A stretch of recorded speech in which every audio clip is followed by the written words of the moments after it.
The palace corridors echo with history. Tradition weighs heavy, expectations run deep. A crown is never just a symbol of power, it is a burden, a destiny.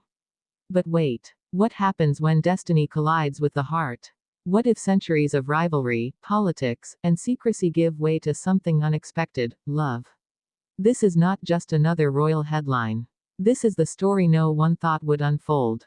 Princess Leonor of Spain. Prince Christian of Denmark. Engagement confirmed. Families, once hesitant, finally in agreement. But how did we arrive here? And what secrets remain unspoken behind those gilded doors? Princess Leonor has long stood as the beacon of Spain's monarchy. Elegant, disciplined, molded from childhood to wear the crown. Her every move watched, her every word measured. She was never simply a girl, she was Spain's future queen. And for years, speculation swirled. Who would be worthy to stand beside her? Who could balance duty with devotion, crown with compassion? The answer seemed elusive, until now. Prince Christian of Denmark, heir to his own historic throne, grew up in a parallel world. Cameras followed his steps from the cradle. His destiny was written before he could speak. And yet, behind the public figure was a boy raised in a family as modern as it was traditional. Crown Prince Frederick and Crown Princess Mary instilled in him not only discipline, but warmth, humility, and a quiet strength. To the world, he was a prince. To those who knew him closely, he was also a young man with a restless heart. But love stories in royalty are rarely simple. They are woven through diplomacy, ancient grudges, whispered doubts, and fears of betrayal. For months, both houses, Spain's Bourbons and Denmark's Glucksburgs, were caught in tense discussions. Was this union a matter of love, or of strategy? Could the weight of two crowns ever coexist with the fragility of young hearts? The families hesitated. The world speculated. Rumors swirled like storm clouds. And yet, in the quiet, away from flashing cameras, Leonor and Christian carved something pure. They found each other in laughter, in stolen glances, in conversations that transcended titles. Where politics sought to divide, love built a bridge. Where history warned of caution, their bond whispered courage. The confirmation of their engagement is more than an announcement, it is a turning point. For the first time in generations, two reigning European royal houses align not by force, not by political necessity, but by genuine affection. The image of Leonor slipping on the ring, Christian's hand trembling with emotion, sends a signal that resonates far beyond palaces. It says, love can endure, even in the harshest glare of tradition. But the story does not end there. Because every royal union carries questions.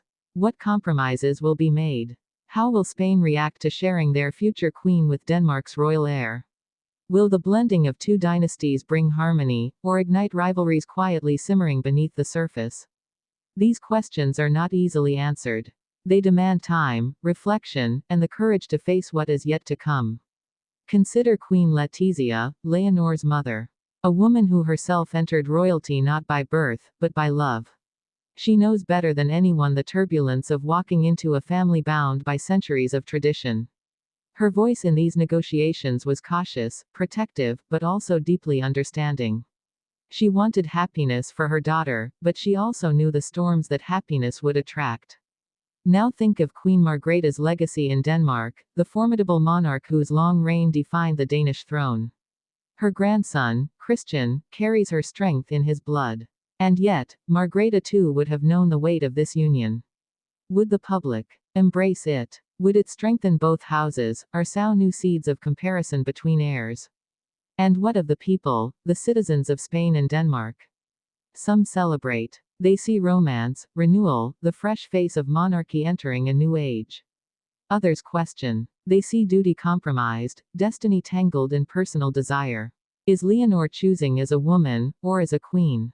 This tension is what makes the story alive. Because in the end, monarchy is not only crowns and ceremonies. It is human. It is fragile. It is two young souls daring to believe that love can exist under the harshest light. Every glance exchanged between Leonor and Christian now carries symbolic weight. Every future step they take together will be dissected, debated, and reinterpreted. Their smiles will be read as strength. Their silences as cracks. But beneath it all, one truth remains: they chose each other. The ring on Leonor's finger is more than a jewel. It is a bridge between two dynasties, a statement of resilience, a challenge to skeptics. The families, after hesitation, finally agreed. Not because politics demanded it, but because the bond could no longer be denied. Yet we must ask, what lies ahead? Will Leonor and Christian craft a modern monarchy that resonates with a new generation, or will tradition tighten its grip, testing their love? Can two young royals, born into duty, redefine what it means to serve, to rule, to love? The world watches. Every headline builds the narrative, every whisper shapes the perception. But behind closed doors, two young hearts beat in rhythm. And perhaps, just perhaps, this union is not only about crowns and nations, but about rewriting the meaning of royal destiny itself. This is not just an engagement. This is history in motion. Princess Leonor and Prince Christian, heirs, leaders, lovers. Their story is a testament to what happens when courage meets tradition, when families set aside fears, and when love, despite the odds, claims its place in the pages of time. And so, the world holds its breath. The engagement is confirmed. The families, at last, in agreement. But the journey is only beginning.